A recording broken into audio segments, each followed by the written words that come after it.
probably gonna be loud. Hang on. There we go. Now we should have sound. Sorry about that. Okay. Forgot to plug the mic in again. It's always something, I tell you. There we go. Hopefully that's good, coming through loud and clear. You guys let me know if you can hear me okay, if you can see me okay. While I'm waiting on that response, I'll go ahead and get disclaimers that I normally get out of the way. Let me make sure I'm on the right microphone first. Hang on just 1 second, guys. Sorry. I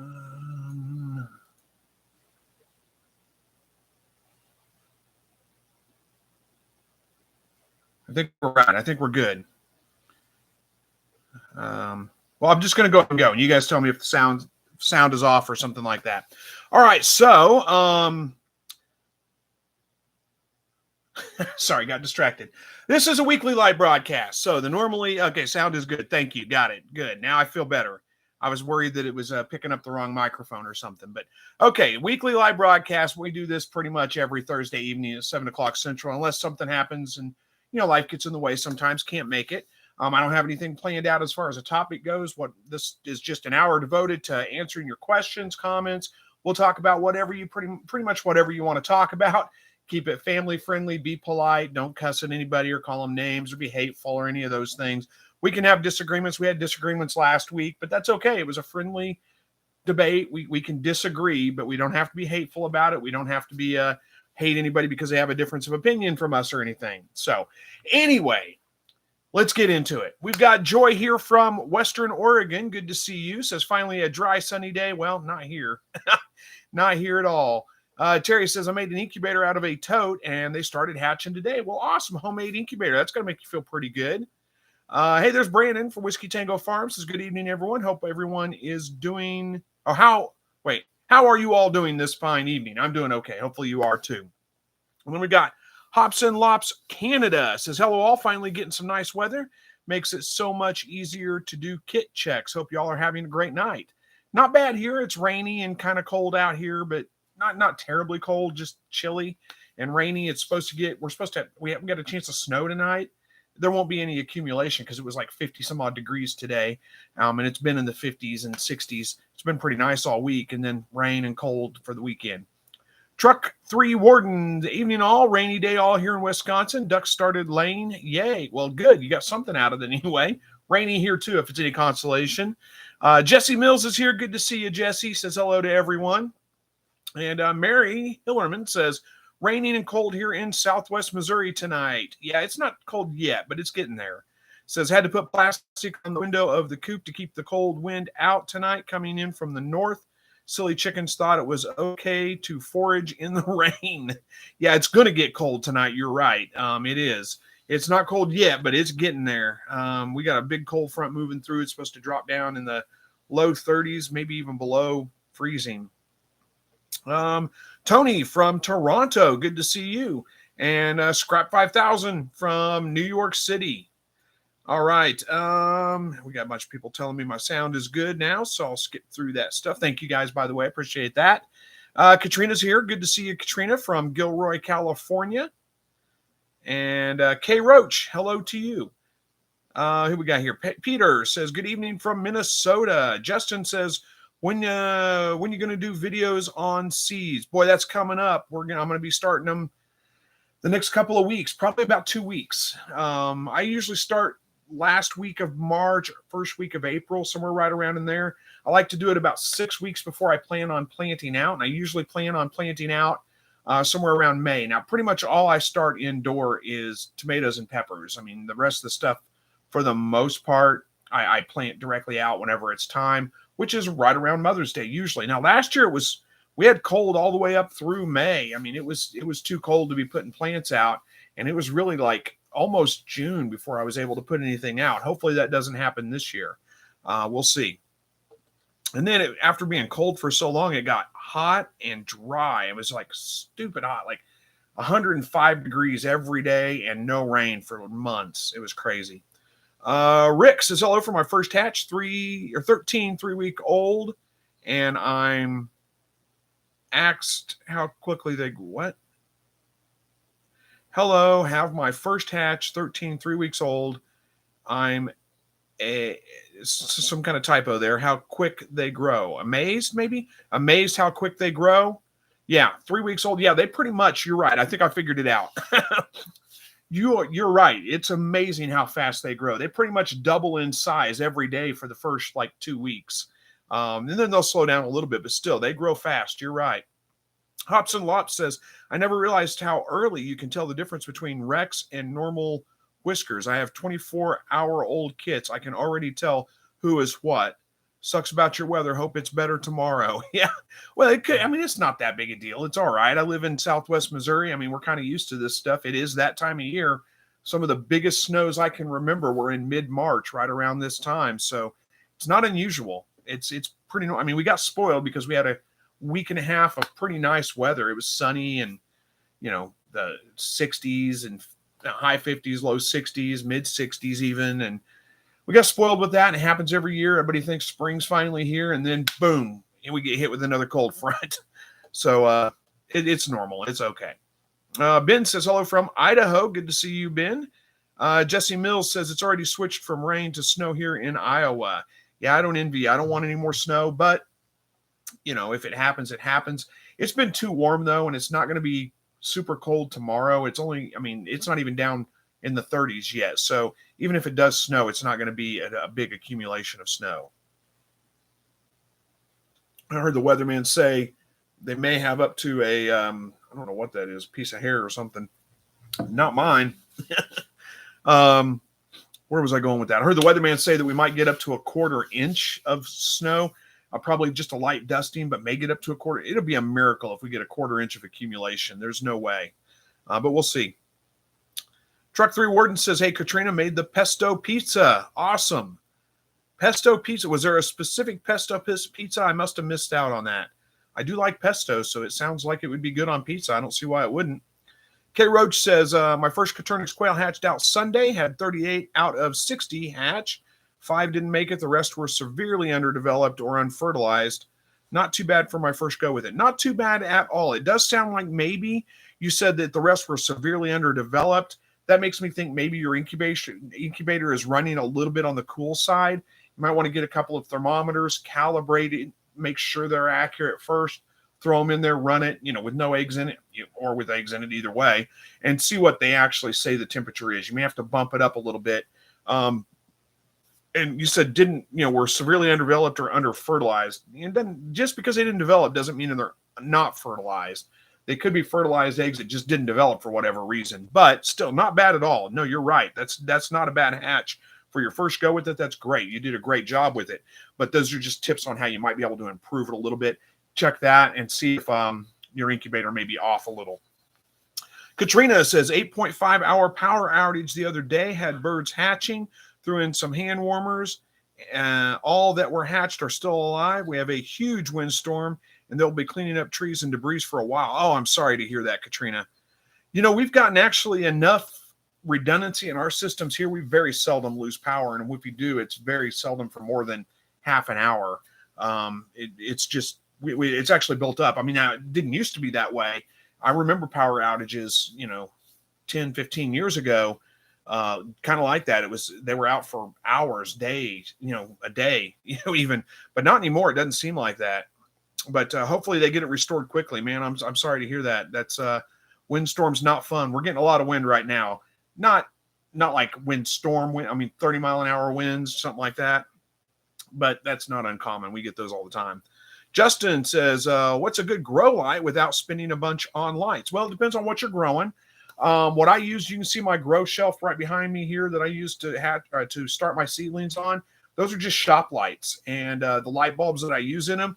Let's see if I have one. Well, I don't want to go dig it out. They're just, you can do it a number of different ways, but these are just shop light, like a $15 shop light. You get it at Lowe's or whatever.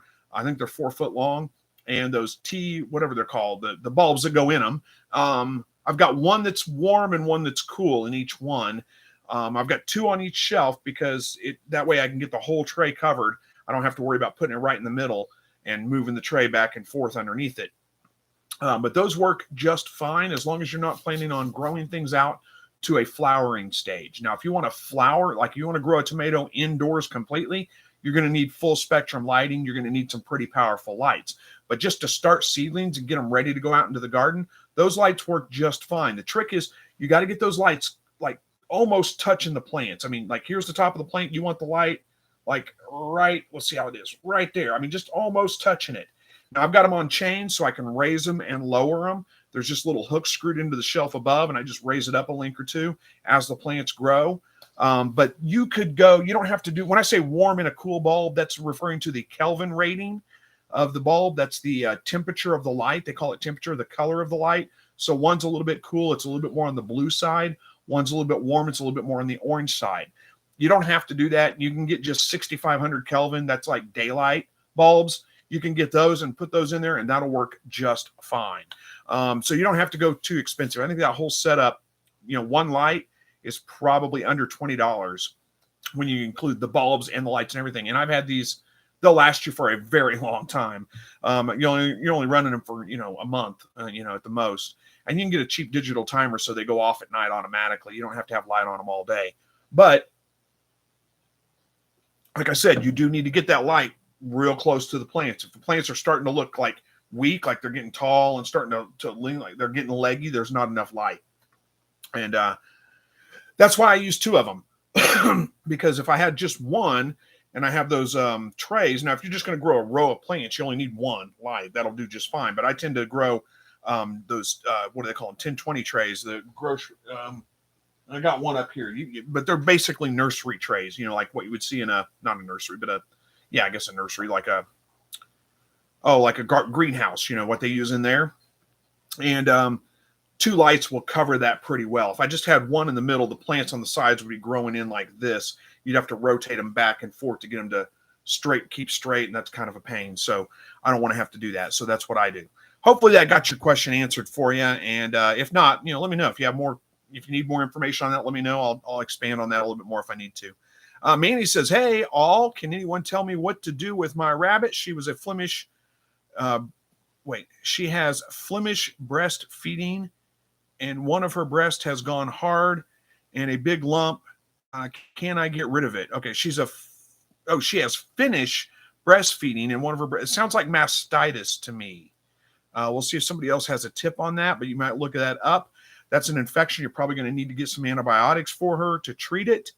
It may need to be abscessed, but I don't know, honestly. We'll see if somebody else has got some more better advice on that. But hang on a second here. Let me do a quick search here.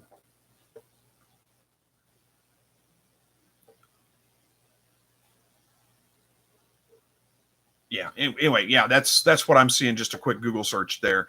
Probably some antibiotics, treatment. I mean, if she's not a prize rabbit, you could call her if you needed to. But if you can find some antibiotics, go to a farm supply store and see what they've got. They should have something that you can be able to treat her with. Unfortunately, I don't have any home remedies for that. We'll see if somebody else maybe has a better tip for it. Hey, Buster, good to see you. Ed Got Bates here. Good evening to you, Ed. Says hello. Good evening, Chris and Verna. Is Verna in here? I haven't seen Verna. If you're here, Verna, and I missed it and I didn't say hi to you, I'm sorry.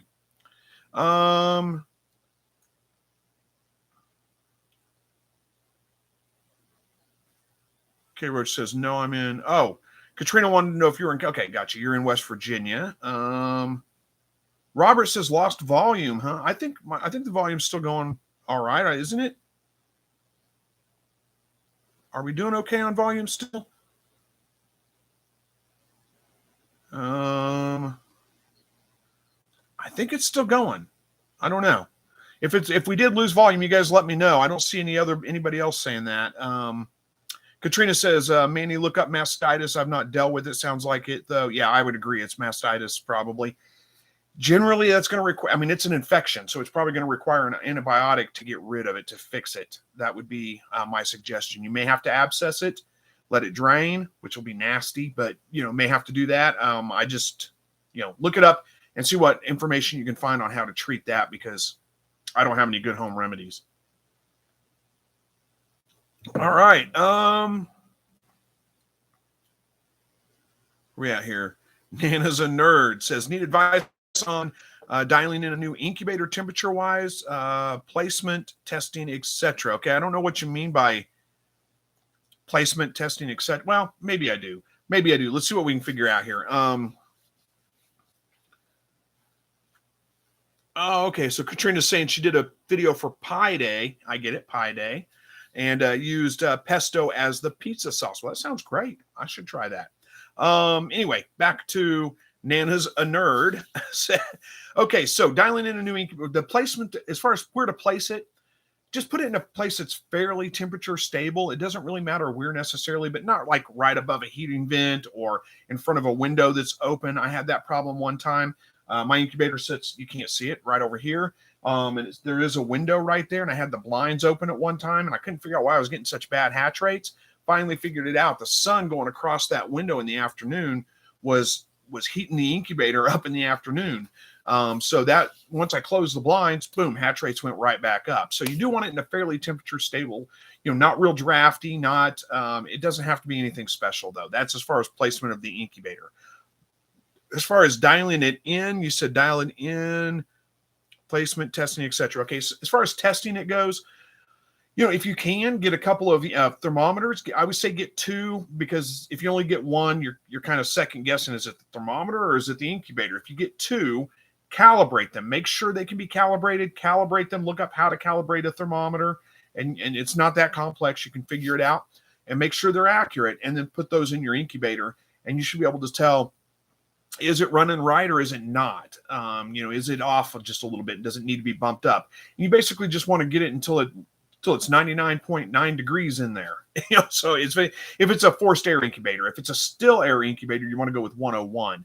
But I'm assuming it's probably a forced air, like it's got a fan in it that blows. So let me know if that doesn't answer the question. If you have more, you need more information on that, we'll see what we can do. Pappy's Homestead says, woo, I was almost late. We don't keep attendance, you know that, so you can be late if you want to. It's all good. Hops and Lops says, my darn quail still aren't laying. I'm trying to be patient. It's getting so hard. Oh, I'm sorry to hear that. Do you have lights on them? I don't remember if we've talked about this before. When you were saying trying to be patient, makes me think that we probably have talked about this before. But if you don't have an external light on them, you may have to give them just a little bit more time, because they need a 14-hour-a-day consistent daylight in order to lay on a consistent basis. And it takes them a little while to get going once they get that, a couple of weeks probably. So, you can put an external light on them that's going to extend the daylight, either come on early before the sun comes up, or go on, come on late as the sun's going down and stays on for an hour or two afterwards to extend the daylight a little bit. And that'll help speed them up and get them laying a little bit quicker. Pappy's Homestead says, hit the like button, folks. Well, thank you. Yeah, we got some likes. We got 29 likes, 49 people in here right now. That's not bad. But yeah, if you want to like the video, I would appreciate that. Andrew says, hey, all from Alaska. Wife and I spent the day building our slightly redneck style quail pen today. Eggs are in the incubator and brooder is ready. But I do have a brooder question. Well, first of all, awesome on your new build. Hopefully it works out as well for you as it has on me. As for me, you may have probably made it a little bit better than I made mine. I'm not necessarily a carpenter, but anyway, good luck with your hatch. I hope it works out. Give me a second here. I see you've got another message there, so we'll get to your get to the second part of your question here in just a second. Let me make sure I'm not missing anything else. Jesse says, sold someone their first quail chicks yesterday. Well, that's awesome. It's always good to sell the first ones. And Andrew, there we go, says, with pate style brooders, pate style. What's a pate? I don't know what that is. Anyway, let me read the rest of it. Maybe I'll figure it out. With pate style brooders, how high from the ground should I have them ready to go for the little chicks? So are you talking about you're not using a heat lamp, you're using a heat plate? You probably want them just big enough the chicks can get under them. That's really, you don't need it super high. I haven't used those. Oh, there's a second part. It says plate style, not pate. I haven't used those myself, so we'll see if somebody that's maybe used them a little bit more has some more information for you. But I would say just above the chick's head, maybe a quarter of an inch at the most. Katrina says, Chris, your systems are built for tornadoes. Ours are not. Well, that's true. And I think it's probably just over time. I don't know if you live in a really highly populated area, it may take longer to get that built, but it has taken them time to build all that redundancy into the system, because it didn't used to be that way. We used to lose power all the time. Every storm that came through, we would lose power, and it may be out for hours. But not now. And now it's like we very seldom lose power. If we do, I mean, I can hear a transformer explode, and because that's what happens around here usually. We don't usually have power lines. Sometimes we have trees on power lines and knocks power out. But usually it's a transformer that blows. And you can hear it blow, and your lights will go out and then come right back on. They're out for, less than 10 seconds. So it's just taking time for that to build in. But you're probably right. I'm sure that the fact that we have tornadoes and bad summer storms and spring storms, and, it's not uncommon to get 60, 70 mile an hour winds in a storm, that's probably lends to it being a little bit more robust. All right. Andy says, first live for me, got my quail ordered. Chicks coming in April. Has anyone tried ordering chicks and experiences? First of all, thanks for joining the live. Appreciate that. I've never ordered live quail chicks through the mail. I've ordered chickens. I've gotten live chickens in the mail before, and they did just fine. We'll let somebody else answer that if they've ordered them before and what their experience is. What I've always heard is that quail chicks are a little bit tricky to get shipped, and live chicks may not do well in the mail. But as long as they have a guarantee on live delivery, I don't know if that's anything to be concerned about. I'd be interested to see how it turns out. We'll see what somebody else says about it, because I don't have experience with shipping quail chicks. Gold Pro Unlimited says 45 watching and only 19 likes. Show some support. Well, it's better now. We're at 40 likes now. Well, 39. But thank you. I appreciate that. K Roach says, thanks, Chris. I'll implement an additional thermometer and hydrometer next to go. Don't worry so much about the hydrometer or don't worry so much about the humidity level. It is important, but it's not as important as the temperature. And really the only way to get true humidity readings is by doing relative humidity, which requires what they call a wet dry bulb. Not that complex. You can look it up and see how to do it. I don't really find it necessary. I just put a little bit of water in there, and if the glass kind of fogs up a little bit, it's fine. My humidity gauge on my thermometer or my incubator, usually reads around 50% humidity up until lockdown, and then I add more water and bump it up a little bit. But don't stress about that as much. I'm not saying don't do it. Definitely do it. You can do it. You can watch it. You can try to dial that in too. Realize that that's going to be drastically different depending on what time of year. If you're living in a climate like mine anyway, in the wintertime, it's super dry here. So dry that my hands dry out and crack. And I can't show you now. I don't know if that's going to focus or not. You can see my thumbs all cracked. That's just because it's so dry out. It just cracks and dries out. I put lotion on 2 or 3 times a day. In the summertime, it's the other way around. We get super humid in the summertime, 70, 80% humidity. So I don't have to usually use any water until lockdown in the summertime. So that's going to be drastically different times of the year. But it's still worth doing. But just don't stress about it as much. As long as you don't have too much humidity in there, you're probably going to be okay. Let's see. Straight Bray says, got a whole incubator full of eggs. Hatch date is on the 26th. So excited. Well, good luck with your hatch. I hope it goes well. It is exciting for sure. There's Katrina. I knew Katrina might have an answer to that with the heat plate. She says to Andrew, they need to be able to touch their backs to the heat plate. So it gets raised up every couple of days, just a little. Try about an inch to start with. There you go. I knew somebody would have a better answer than I did. Happy's Homestead says, finished my DIY Terry incubator today. It was a fun project. Now I need eggs. I need to go back. I need to look into building me one of those incubators. It looks pretty cool. Hopefully it works well. I don't see why it wouldn't. Mary Hillerman says, first 3 rabbits dispatched yesterday, sitting in saltwater tonight. Yesterday was the worst day of their life, but still a little hard to do that dispatch. Hubby sent me away while the deed was done. Yeah, it's not necessarily an easy thing to do for sure. It's It's just part of really, I think it should be part of eating our food. We would have a much better appreciation for meat if we understood where it came from and what goes into raising it, and more importantly, what goes into processing it, because it isn't easy to do. And it shouldn't be easy. That's the way it goes. So, but you're getting a reward for it. You're going to get your meat. You're going to be able to feed your family with it, and hopefully, you have a little bit more appreciation for it. So, well done.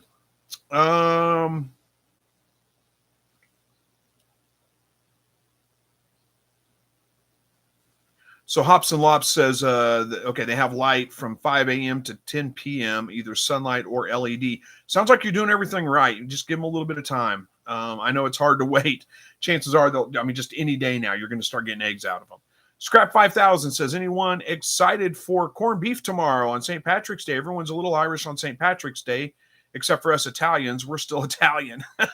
Yeah, I picked up corned beef today. It's going in the crock pot tomorrow. We're going to have corned beef and cabbage. I am Irish, actually, mostly Irish. Well, I have some, Native American, I think Cherokee and Apache. That's a very small percentage of that. Primarily, it's Irish. My last name is Carnes, which is an Irish name. My mom's maiden name was Ardrey. That's an Irish name. We've traced both sides of our family back to Ireland. We still have relatives that live in Ireland, Scotland area. I've never been. Would like to go, but yeah, I'm primarily Irish. So I don't get super excited about St. Patrick's Day necessarily, but it's a good excuse to eat corned beef. And I can make some sauerkraut, and maybe we'll have some Reuben sandwiches in a week. All right.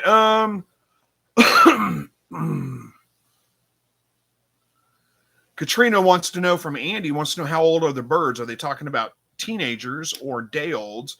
Quail are not known to travel well when they are tiny. That was kind of my impression too, but I haven't tried, so I don't know if that's true or not.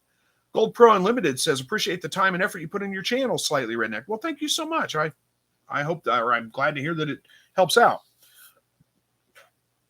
Katrina wants to know, why would you do that to good beef? Oh, corned beef is so good, though. I love corned beef. Anyway, Psycho Ward. Hey, guys, it's good to see you. I haven't seen you guys in a while. Says, hey, what's going on, all you quail peeps? Well, same old here. Andy says, Katrina, day old. They are supposed to be sent day of hatch and with a heat pack, 30 of them, guaranteed live delivery. Well, I don't think you can go wrong with guaranteed live delivery. So let us know how it goes. Oh, I scrolled too far. Wow, we got a lot of comments coming in. Hopefully I can get to these. Pappy's Homestead's here. Good evening to you. Let's see. I'm going to skip over some of these where you guys are talking to each other. Jesse says, check out your channel for info. Okay. I don't know what you're referring to exactly, but okay. Anyway, hey, Witch Doctor's here too. I figured you were here. Good to see you too. Like I said, we haven't seen you guys in a while, so thanks for joining us. Says, hello, tribe. Yeah, it's a good way to look at it, isn't it? All right, let's see. We got a whole bunch of responses. This is where I was asking about my volume being okay. It's there. We're good. Shelby Borders has finally got my first quail egg. So excited. That's fantastic. Congratulations. First one's the best one for sure.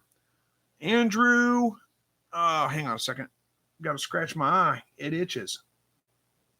All right. Where are we at here? Andrew says, also wanted to say to the quail/bird people in here that we got our incubator supplies from Incubator Warehouse, and the kit came with a Vrooter. Yes, a V. And it was missing a piece. A Vrooter. What the heck is a Vrooter? I guess it's a brooder, but they just call it a Vrooter for some reason. I don't know why they would do that. But it was missing a piece, huh? Hopefully you got them contact and got that taken care of. Oh, there it is. Called them, had the replacement piece within a week. Okay, that's pretty good customer service, so can't beat that.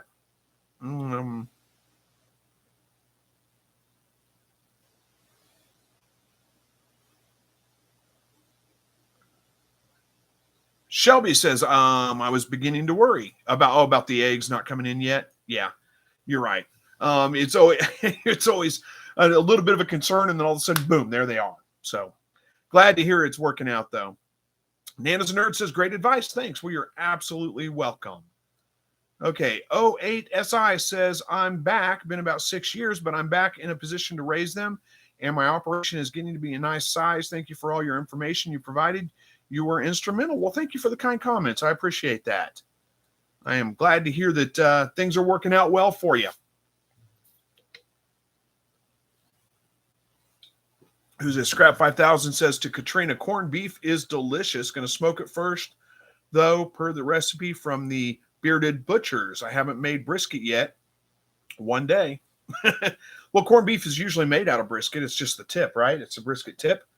I made a brisket. By the way, I like the Bearded Butchers. That's a channel I watch occasionally. Not a lot because I'm not huge into barbecue, but I do have a smoker. And when I got it, that was one of the channels I watched quite a bit. I've used a couple of their recipes and a couple of their methods for making. I made some jerky, and anyway, that's a long story. But I did make a brisket a year and a half ago. Turned out pretty good. It was a little on the salty side, but all in all, it was pretty good. Yeah, I've never had smoked corned beef either. It'd be interesting to try.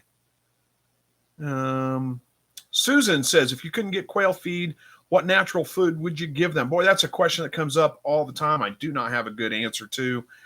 I don't know. I don't honestly know because quail do have fairly specific dietary requirements. I don't know a natural way to feed them.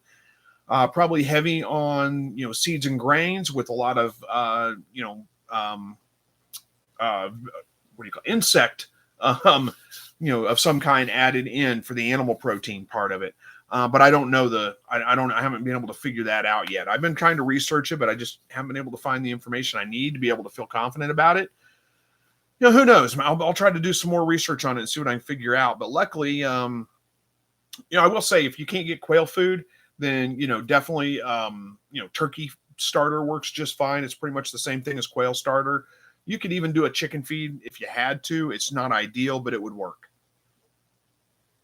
Psycho War says their weather there's been more rain than normal and cooler too. Yeah, we've had a lot of rain too. Gold Pro Unlimited says video is 5 to 6 minutes behind the chat. Yeah, well, I mean, it takes me a while to get through the chat, and there's a little bit of delay from what I say. I never am right on. It's always going to be a delay because I'm reading every comment, and you guys are typing them faster than I can read them. S.S. Swanson says greetings from Mississippi. Let me get all my likes in to make up for those that forgot. Well, thank you. I appreciate that.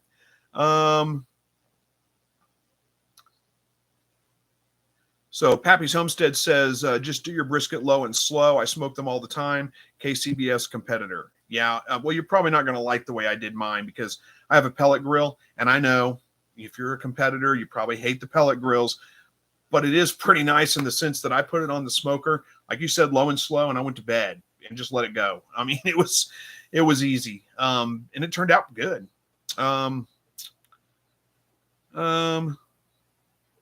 Yeah, she says to K Roach, exactly, a little bit depressing to dispatch. Wait, bad RIR rooster here may go to the pot. Bump on my shin from that devil. He's getting closer to the pot every day. Yeah, it makes it a little bit easier whenever they're a little bit on the aggressive side to process them. That's for sure. Jennifer says, I have a GQF incubator cabinet style. What should the temperature be for quail? It's always the same. 99.5 degrees is what Katrina says. It's always the same temperature. It doesn't matter what kind of incubator you're in. Now, if it's a still air incubator, which it probably isn't, you've got a GQF, you probably got fans in it circulating the air. So 99.5 is what you want to go with. If it's a still air, you always go with 101. But 99.5, that's the way to go. Witch Doctor says, Chris, get some barrier cream for your hands. Barrier cream, huh? When I worked in the casinos, I would wash my hands 100 times a day, and I used it. Okay. I've never heard of that. Barrier cream. What is that? Let me type that in so I don't forget that. Barrier cream. Durable barrier cream. Okay. There we go. All right. Thank you for the suggestion. I appreciate it. We're not far. I mean, just a couple of weeks away from not needing it anymore. Summertime, I don't need it. Anyway, Naomi says, my quail that got sick from the impacted crop has not laid an egg since she got sick. She's better now, but still no egg for about a week or two. Is that bad? Will she get egg bound or will she be okay? She should be fine. More than likely, the sickness just stressed her out, and that's why she stopped producing eggs. They do that whenever they get sick, whenever they get stressed, whenever they get, moved around, lots of reasons like that. She'll pick back up. Give her some time. She's just got to recover and recuperate, and then she'll pick back up. Jennifer says, thank you. Well, you're welcome, Jennifer. You probably weren't telling me thank you because I hadn't answered the question, but somebody else did. Who is it? Katrina answered the question. So either way, you're welcome on Katrina's behalf. Ricky says, I hope this is the last bad week and ready to get my garden going. Yeah, I don't know where you live, but it's probably not the last bad weekend. I go through this every year with people around there. And this is one of the things, I did a video on this a couple of years ago, but this just infuriates me about the big box stores is that what you watch, it will be like next week, they'll start having peppers and tomatoes and all those kinds of plants out for people to buy. People will buy those and go stick them in the ground. And it's a month and a half too early to put those out. And then they'll end up dying. And they'll think that they're just bad gardeners, that they don't, they'll give up on it. It's just so frustrating.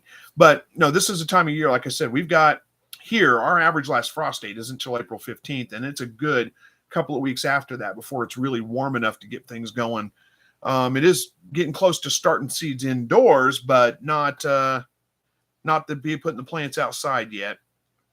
As Swanson says, got to do that to support my quail habit.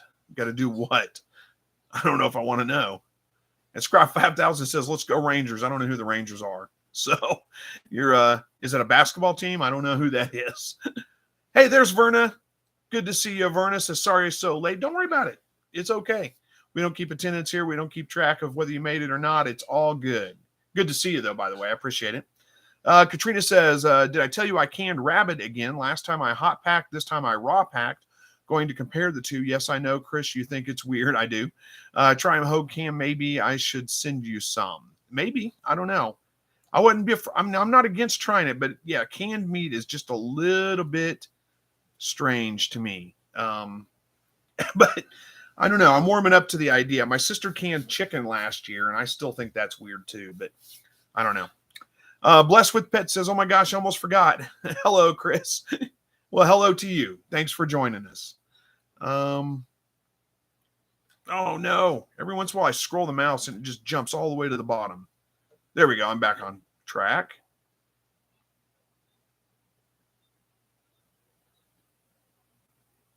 Scrap 5000 says, Chris, the company I used to work for had a big presence in Ireland, office in several cities, especially Dublin, and I used to go every year for almost a decade.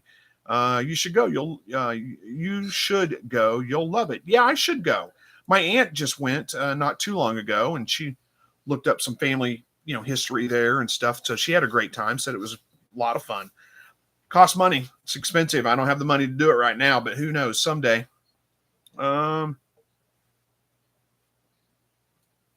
Katrina says, I've been in Ireland with my grandma when I was in high school. It was me and a bunch of grandparents on a bus. It was actually pretty fun. We saw a lot. Sounds fun to me. I would have loved to have gone with my grandparents. I liked my grandparents. I got along with them pretty well. Blessed with Pet says, can quail have 1/2 inch by 1 inch for their flooring? I think, Verna's saying yes, they can. Watch their feet, though. That's a little bit on the big side. It should be okay. But, just watch them and make sure they don't have any feet problems. You may have to switch to a 1/2 inch at some point, but I think they'll be okay on that. Oh, look at that. Katrina says, yeah, I have them on that at 1 week old. So there you go. It will work.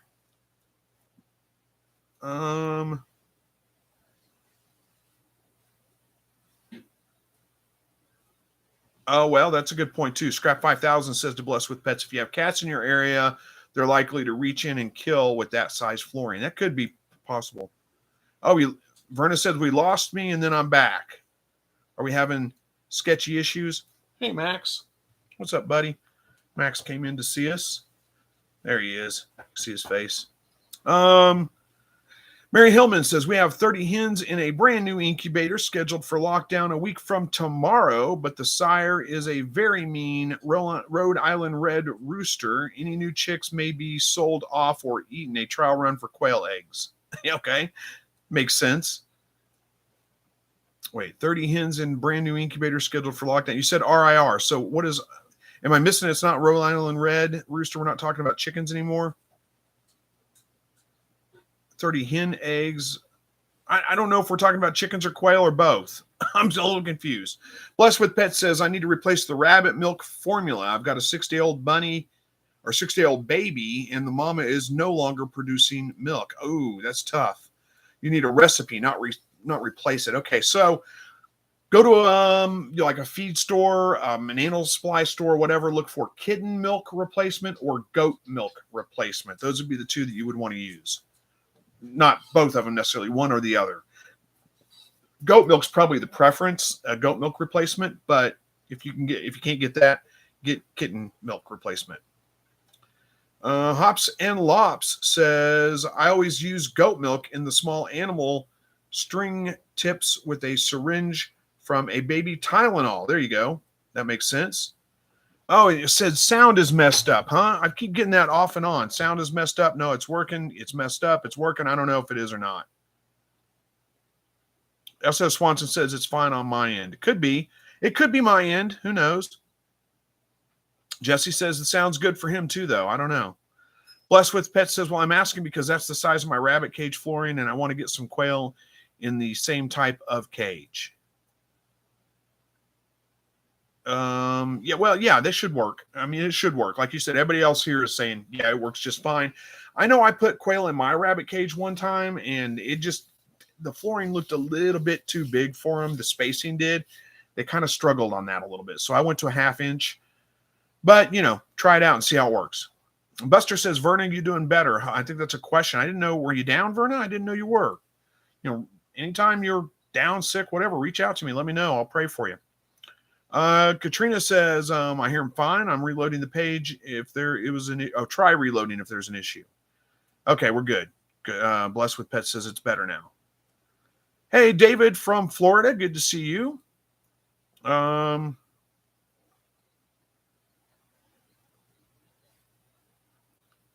Hey, there you go. Hops with Lops says, thanks, Katrina, and Blessed with Pets. That flooring will be fine.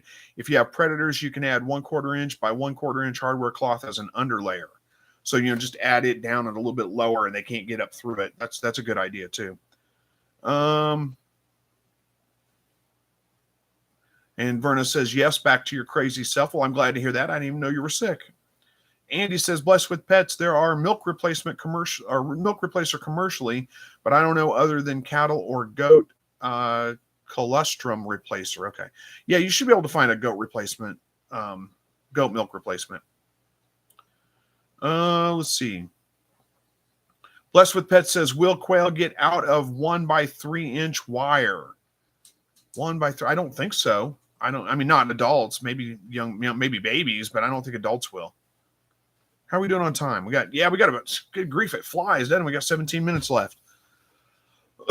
Rowan says, good night, guys. Well, good to see you, Rowan. I guess good night means you're leaving, so thanks for joining us. Have a good evening.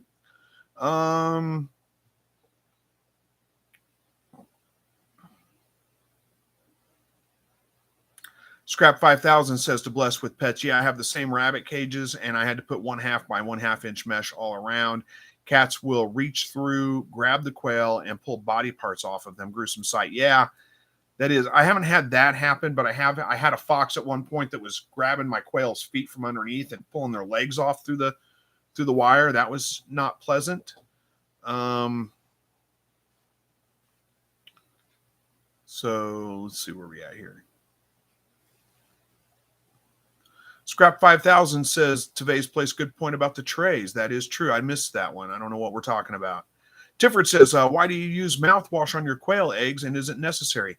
No, it's not necessary, but I use it. It's a disinfectant, basically, so it's going to help keep bacteria down and give you a better chance of not having bacteria enter the eggs and affect your hatch rate that way. You can use other things, too, hydrogen peroxide mixed with water, even alcohol diluted with water. Rubbing alcohol, not like drinking alcohol. It was spray your eggs down with rum or anything like that. But there's several different things you can use. I like gold Listerine. It's the one that works well for me.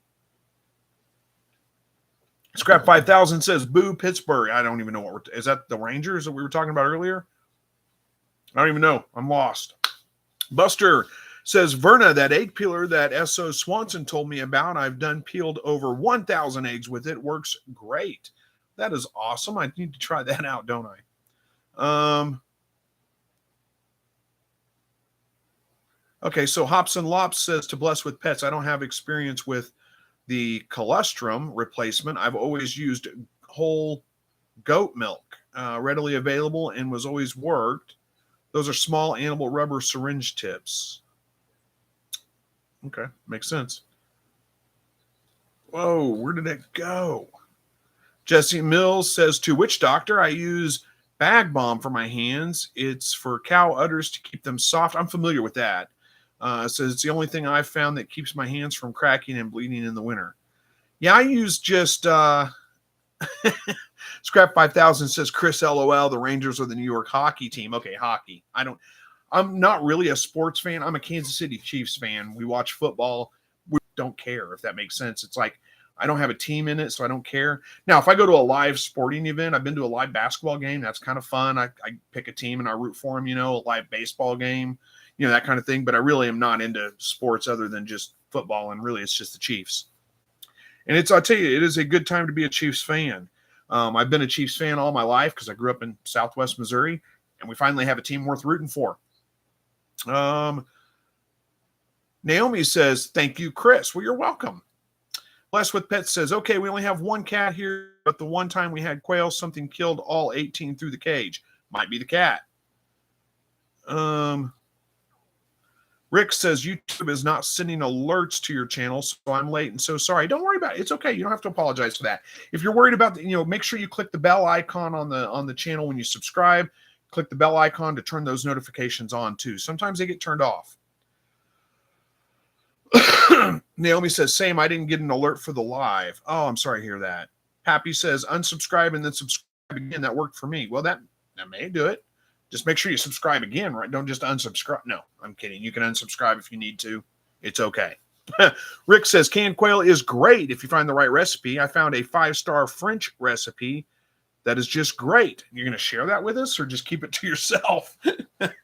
I'm glad you found one. I don't know about canning quail either. It seems kind of odd. I got a notification for my channel being live. I wasn't looking at my phone for that. I was looking at it for something else, but I saw the notification coming on. Seems odd that they would notify me that my own channel is live. Katrina says, I can quail too. I bet you do, Katrina. That doesn't surprise me at all. That's not an insult, by the way. Vase says, my cages have 1/2 by 1 inch flooring. That is what Winola cages use. There you go. Yeah. And Katrina says that's what my Shire uses 1 week old through the rest of their life. Susan says, do quail need greens? It depends. I mean, not if you're feeding them greens are not a very high percentage of their diet. Quail are kind of omnivores in a sense. They primarily feed in the wild on seeds and grains and insects. So greens are not really a big part of their diet. They don't necessarily need them. Now, it may be an important part of their diet depending on what else you're feeding them. But if you're feeding them like a commercial game bird food, they don't need anything else. That's going to be a complete nutrition. They don't need anything else. Hopefully that helps. Makes sense. Silver Creek says, I use 1/4 inch hardware cloth for everything. Yeah, I like 1/2 inch. 1/4 inch, the droppings seem to pile up too much on. So I like 1/4 or 1/2 inch. Hey, Yusef's here. Good to see you, Yusef. Mary says, hey, Chris, do you do any animal sales? We would like to possibly get into silver fox rabbits. We now have a New Zealand buck, about 3 month does, and we're looking for a market to buy silver foxes. I do some from time to time, very locally. If you are, I know you said Southwest Missouri. I don't know where you're at in Southwest Missouri, but if you're in Southwest Missouri, then yeah, I'd be happy to sell you a few rabbits when they come around. I have both my does bred, so, fingers crossed, they both have babies, and in about, I guess it'll be about 3 weeks now. They'll be unrelated, rabbits. You can get breeding pair from them, and they're all pedigree. First class pressure washing says, bred my does for the first time. First doe had 3 kits. The second doe is on day 34, no kits. She pulled hair and built her nest on day 30. Any thoughts? It could be a false pregnancy. It could be aborted for whatever reason. I mean, there's a lot of different things that could be going on there. What I would do if it was me is I'd give her another couple of days, maybe to day 36, 37, double check your date. Make sure you didn't write your date down wrong or something. pulling hair and building the nest. I mean, it sounds like she was ready to give birth. She did that on day 30. Who knows? I'd give her another maybe a week and then go ahead and rebreed her if she hasn't had kits at that point. Susan says, what kind of greens? Were you the same one? Yeah. Do quail need greens? What kind of greens? Again, they don't really need greens. If you want to feed them greens, the standard fodder greens would be things like barley or wheat or alfalfa. Probably barley is probably the most common. Whether they'll eat them or not, it's probably going to take some time to adjust to that. But they don't necessarily need it. Jesse says, I have 1/2 inch by 1/2 inch in the brooders. Then they go into the cages with 1/2 inch by 1 inch. Works great. We're good to know. Silver Creek says on the floor, yeah, not 1/4 inch on the floor. That would be a nightmare to clean. Yeah, you're right. Rick says 1/2 inch by 1/2 inch wire works great. I have a big hide sandbox in a 2 by 8 foot and a lot of hardwood for them to go stand on. No feet trouble at all. I don't have any feet problems in mine either on 1/2 inch flooring.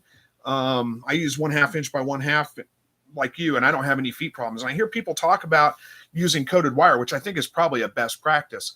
But I know Dale from Dale's Quail talked that at QuailCon. He said that he said he urged everybody use coated wire for the flooring. The quail will have feet problems if you have them on just hardware cloth. I never have feet problems. But, the bigger the bird, the more likely you're going to have feet problems. So, who knows? There may be many things to that too. Rowan says, question, do you have a video on Creek colors? The colors I have now are Pharaoh, Italian, English white, Tibetan. Creek color. What is that? Are you saying Caternix colors maybe? I've talked a little bit about them in videos, but I don't have a video dedicated to like the different colors of quail. What you can check Myshire Farm. He does a whole series on like different types of quail and what they are and what colors they are, and pretty in depth. So, go through his channel for that information would probably be a better resource than I am. I primarily focus on jumbo pharaohs. So I've had a couple of other ones in there, but it's not I don't get into the colors as much as everybody else does. So I may not be the best resource for that one. Verna says, that's why I missed last week. Well, I noticed you were gone last week. I didn't even think about it. I'm sorry to hear that. Well, I'm glad you're better. Sorry to hear that you were down. Let's see.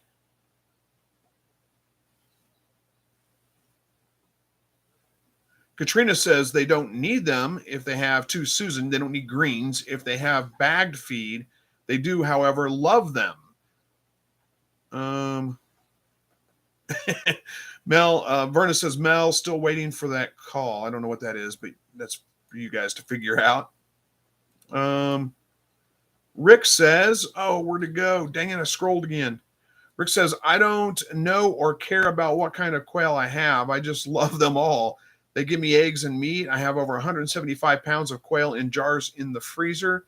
They have fed my family. That is fantastic. I agree.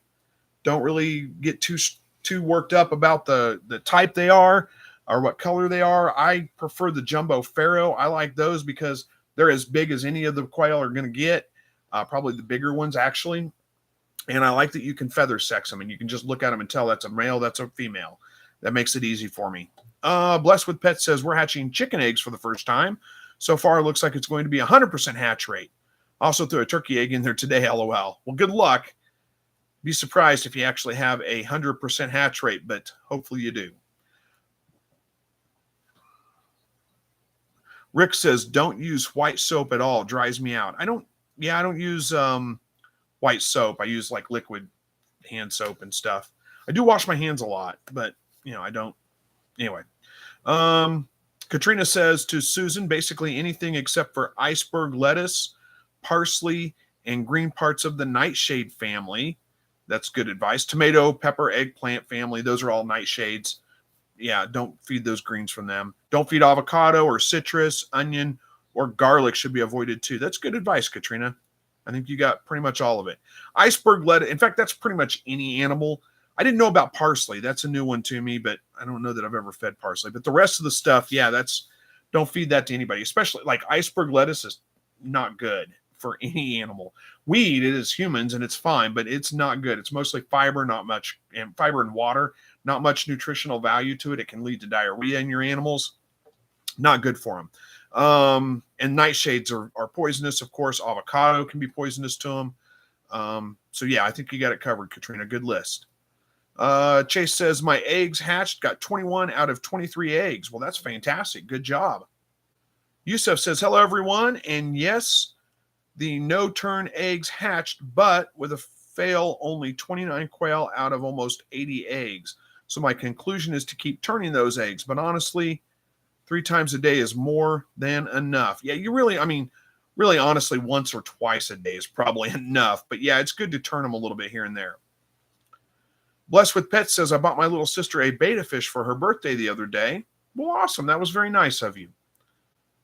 Silver Creek says, concerned. Sorry, I had my hands in the fish tank for a minute there. Concerned. What? I don't know what we're talking about. I'm kind of lost on that one. Chase says, yeah, they're adorable. Glad I got a mix of the different colors. Are so cool. Yeah, the colors are cool. I agree. Zach is a really good resource for that. If you want to know what all the different colors are. So is Kristen from Whiskey Tango Farm. She does a whole talk on genetics at QuailCon last year, and it was great. It was very informative. Way more than I knew about them. Scrap 5000 says, Chris, canning stuff is awesome. You can have a whole extra set of videos on canning and other forms of preserving, increase your viewership and subscribers. I do can, and I've done videos on canning before, but I don't can meat. So maybe I should start just to do it, just to do a video on it, right? But yeah, I do can. I can all kinds of vegetables, and I can primarily tomatoes, cucumbers, pickles, make pickles. I did a video last year on how to make crunchy pickles with low temp processing. Best pickles I ever made, by the way. Those are fantastic. They come out so crunchy. It's so good. What else? Okra, pickled okra. Love pickled okra. So that's one of my go-tos. Pickled jalapenos. I do that too. Sometimes banana peppers. So a lot of pickling there. I also do tomatoes. Did I already say that? Green beans, canned green beans. I do pressure canning, and I can stock, chicken stock. I do all kinds of canning. So I agree. Canning, it's just canned meat is a little weird to me. Scrap 5000 says, Chris, you could also do a ton of cooking videos on rabbit and quail. I think it would be a big hit.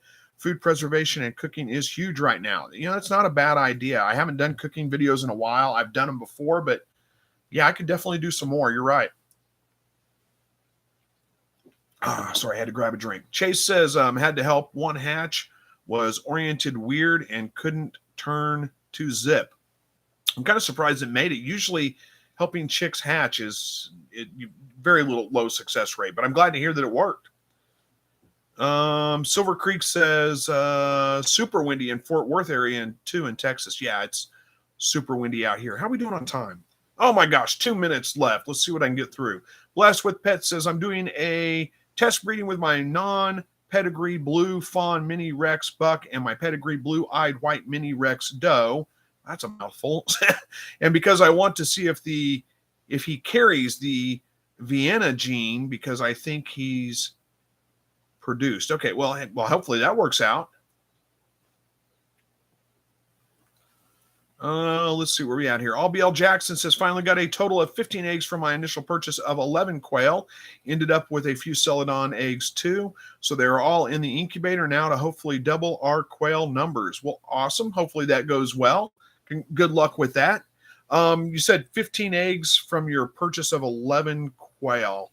I don't know how many quail you still have going, but if you have, I don't know, maybe you're only getting 5 eggs a day, but I don't know how many you're getting a day, but you can save eggs up to about 7 days before you incubate them. So you could be able to get more than 15 probably and incubate. You just need to keep them kind of cool, below like 70 degrees if you can, and they'll do just fine.